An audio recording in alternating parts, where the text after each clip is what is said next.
welcome to Rise and Thrive Mornings with Intention. And today we have a beautiful guest with us, and it's Sally Green from Action Takers Publishing. So, welcome, Sally, to our beautiful podcast. So happy to have you here. I'm excited to be here and to share a little bit of my story. Awesome. Well, thank you so much. So let's jump right into it. So today we're going to be talking a little bit about the upcoming book, The Ripple Effect of Impact. And so I have a few questions here for Sally. So let's get to it. So, Sally, can you share with us a little bit about you, your background, and then tell us what inspired you to write for The Ripple Effect of Impact, please? Yeah, sure. So my whole journey in writing and being part of these books started in 2020 when I said yes to my first collaboration book, and that led to another, led to another. I think Eva, you can relate to that.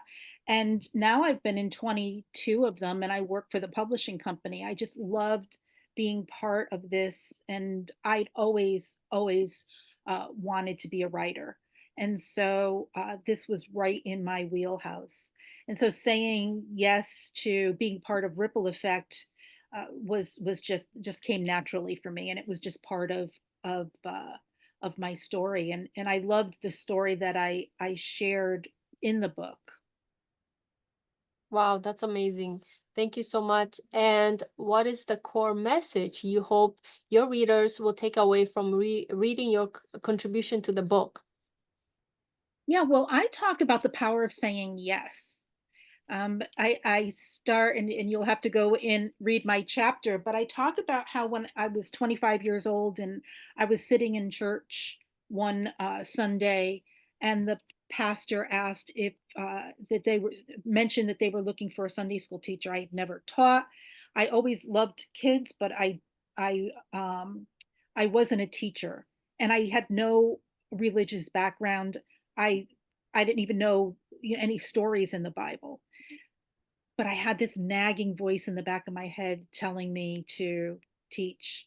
And so I went to him and said, I want to teach Sunday school. And that kind of started that saying yes to that kind of started the ripple effect that we talk about.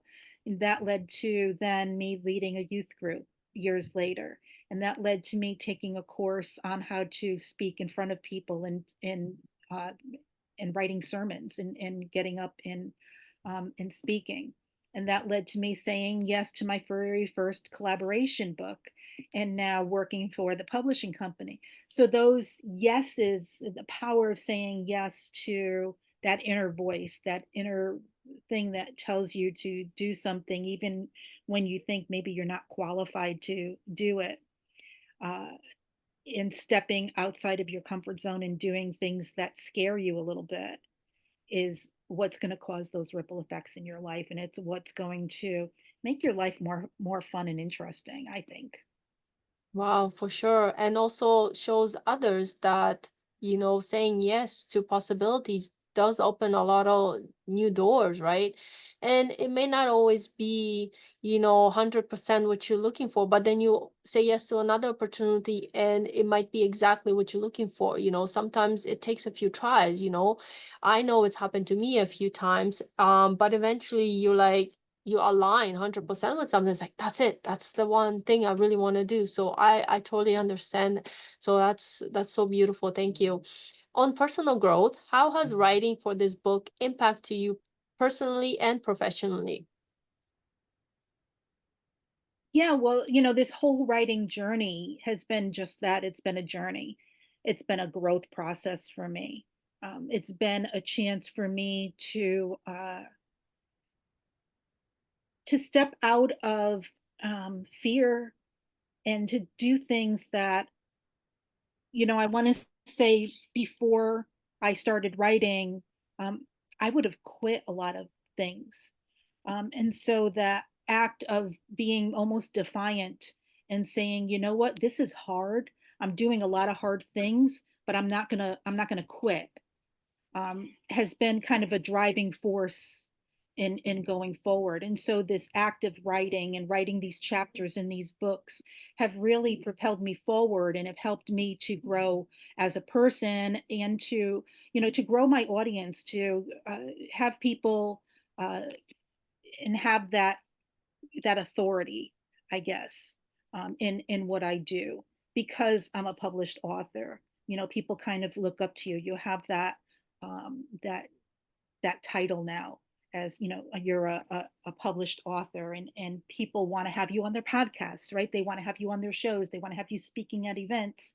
You can go and do book signings, you can go and do a lot of things where you're talking to people and introduce yourself as a writer and an author. And I think that has a lot that elevates you to a certain point. And so I really enjoy being part of these books and the authority that gives you. Awesome. Beautiful. That kind of answers my next question. So we'll go to the next one. Can you share another story with us or something from this one from your experience that had a significant impact on someone's life? Well, I can share, when I started a youth group back in 2006 when my daughter was in 6th grade. And we started with 9 children, and they were all like middle school age. And the woman that I was doing it with, she was like, "I don't know about doing middle schoolers. They're really, really hard. Are you sure we want to do middle school?" And I was like, I just really felt that we needed to work with this age group. And we went from 9 kids uh, the first year to over 50 kids by the third year, all coming to, to, I want to say, to learn about God, but it was more that they were coming for healing and for growth. And a lot of them had been going through stuff. And so me saying yes to that really affected these kids. We had kids who were grappling with suicide and had friends who had committed suicide. Their parents were getting divorced, and they were coming together, and it was just such a trying time, and it was so difficult at times. But there were weeks when I walked away from there saying, we changed these kids' lives. So, uh, you say yes to one thing and things happen, um, and it it changes the life of somebody else, maybe without you even knowing it.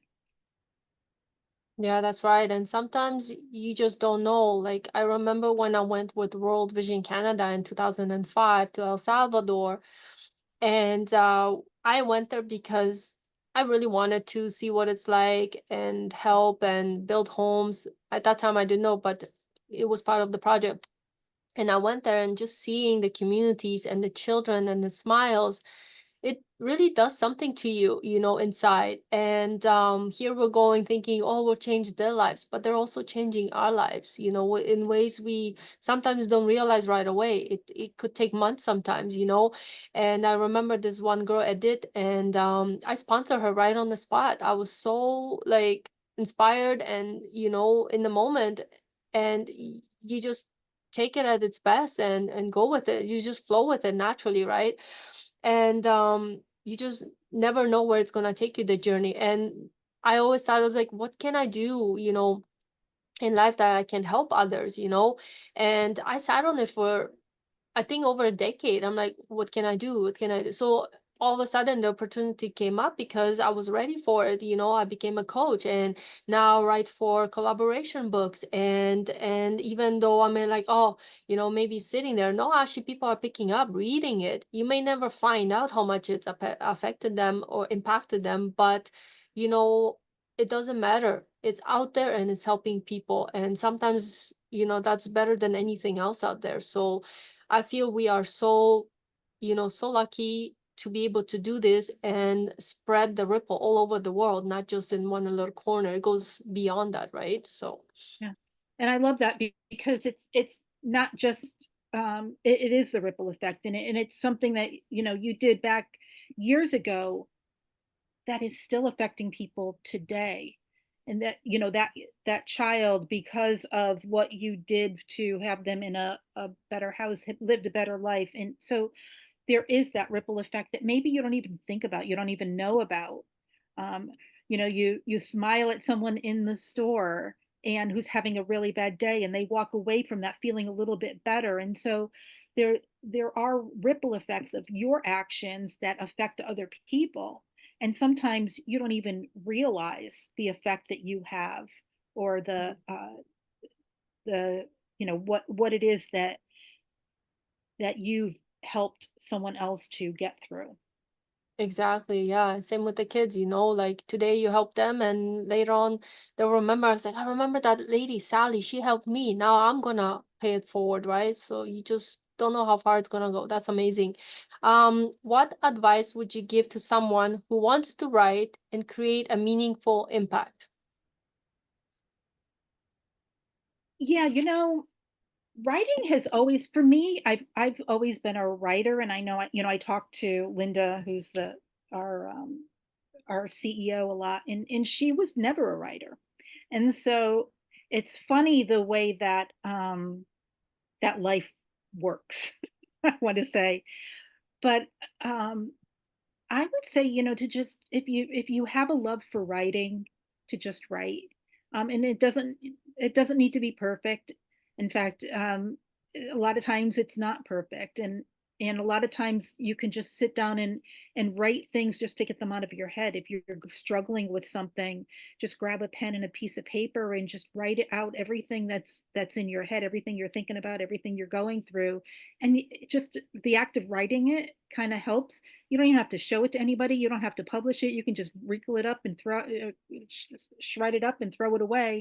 Uh, but the act of getting it out of your head and onto paper has an effect on you.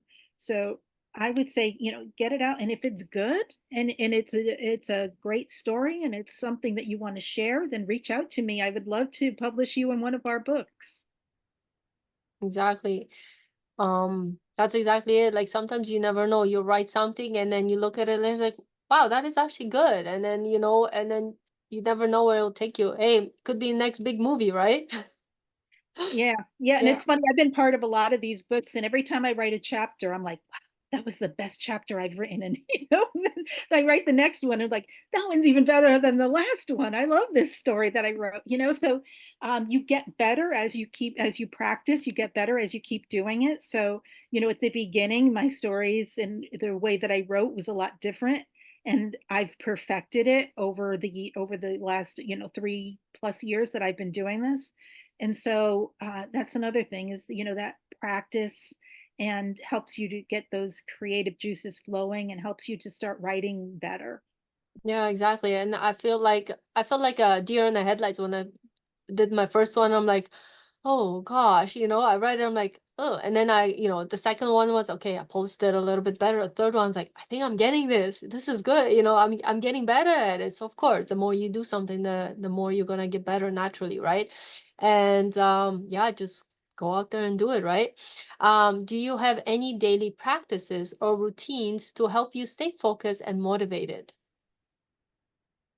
Yeah, I have a morning meditation that I do every morning, and I do this at bed before I even get out of bed. Is I sit there and visually go through my day, and I say my prayers, and then usually I'll pick up my phone and I'll go through and do a little bit of reading.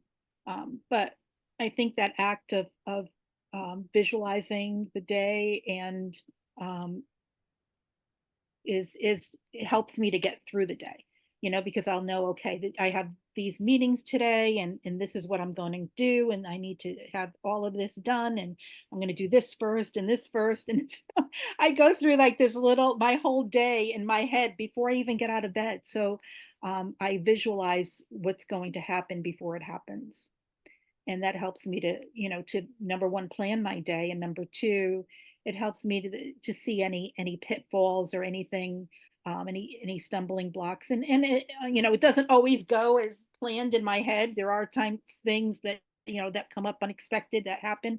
um, but I love doing that, and that's something that I started doing during COVID, as a way of just helping with my mental health and helping me to cope what was going on.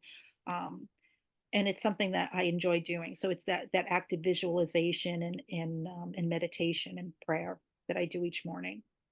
That's amazing. That's such great insights. Thank you. Are there any upcoming projects, and I'm sure there are, or books you're working on that you'd like to share with us a little bit today? Yeah, actually, we have quite a few books in the works that are coming out. We have one on holistic healing. We have one that you're doing with the travel. We have one on divorce. We have one on confidence. We have a couple that we're doing, and we just published a book called "The Book I Read," which are books that have changed your lives. What's the story of a book that changed your life? And that's we're going to be having a volume three of that and looking for authors for that. So there's always I always have something in the Mm. hopper. We're doing a membership where we're going to be helping people to monetize their books and teaching them how to get get money from writing. And so we'll be doing that starting another month or so. Wow, so something always on the go. I love that. I love that. Gotta stay focused and keep continuing and being that ripple effect, right? Exactly. How do you personally define success, and has that definition evolved over the time? I think success is just getting up every morning and having a good attitude. I mean, and being grateful for the things that you have, having an attitude of gratitude. And I think that a lot of people feel that they're not successful when they are. So, um, I don't like to think about like even myself as being successful or unsuccessful. I'm kind of just getting through today. It's living in the moment, getting through today and figuring out, okay, where do I want my future to go and how can I get there? What do I need to do to make myself happy today and to help others along the way and pull them up. So I think, having a mentor and being a mentor, um, having having a being grateful for the life that you had, and then that's all what success means to me. Having my family with me and that kind of stuff. It has nothing to do with the amount of money that's in your bank account or the celebrities or groups that you hang out with. It's all about the people that are close to you that you choose to love and who love you. Wow, that's truly beautiful and so authentic. I love that. And exactly, live in the moment because that's all we have right now, right? And of Yeah. course, we do plan for the future, we look back, but ground yourself in the moment and live your best life, right?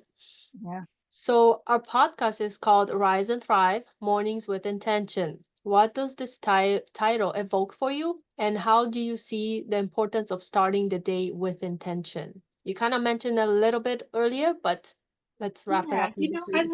I love the whole rise and thrive concept, and that's kind of what I did back 3 or 4 years ago when I had pretty much hit rock bottom, and I was in a really bad place emotionally, physically, and I just made a decision that I was going to start taking care of myself.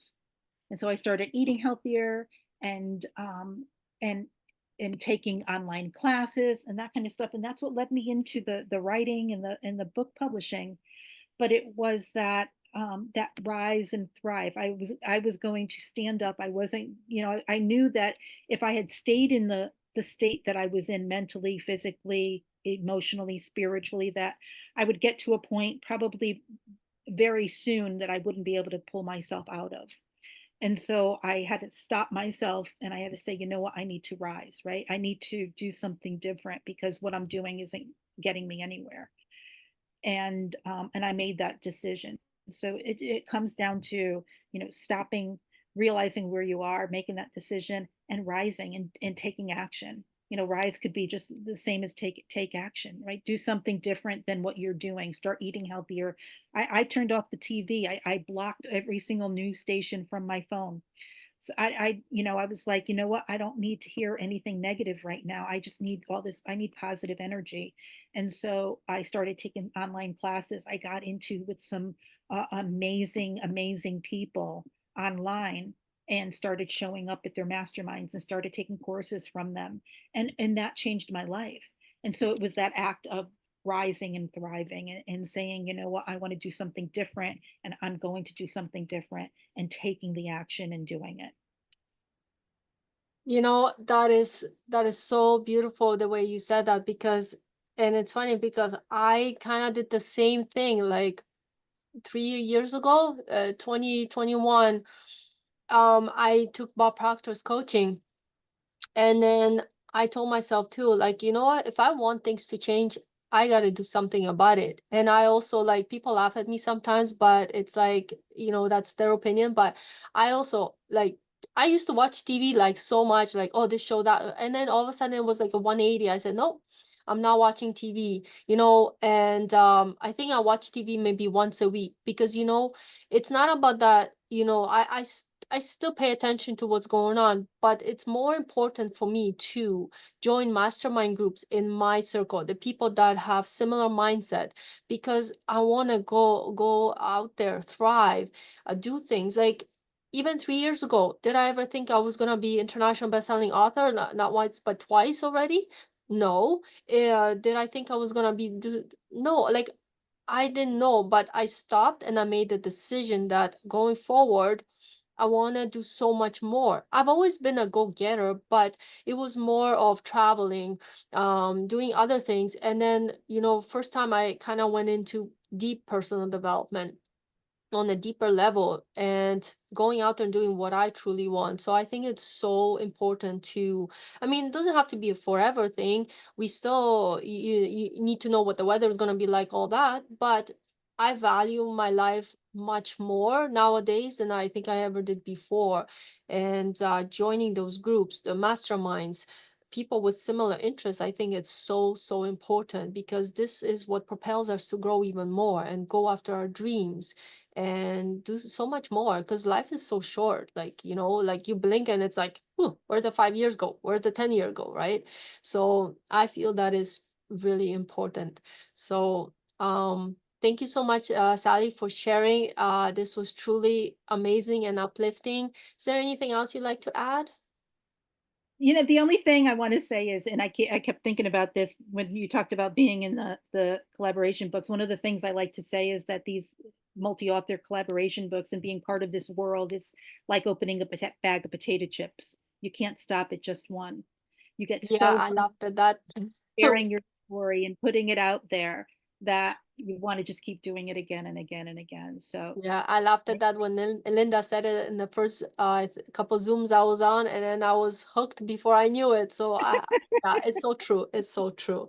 Well, thank you so much, everybody, for listening to us, and I hope you enjoyed this podcast. All the information about Sally, her biography, and how to get in touch with her will be all posted in the video. We'll have definitely more podcasts coming up down the road. So stay tuned, subscribe to our channel so you don't miss anything. And Sally, thank you so much for being here with me today. And everybody else there, I hope you have a beautiful day. Thank you so much for being with us here today. thank you.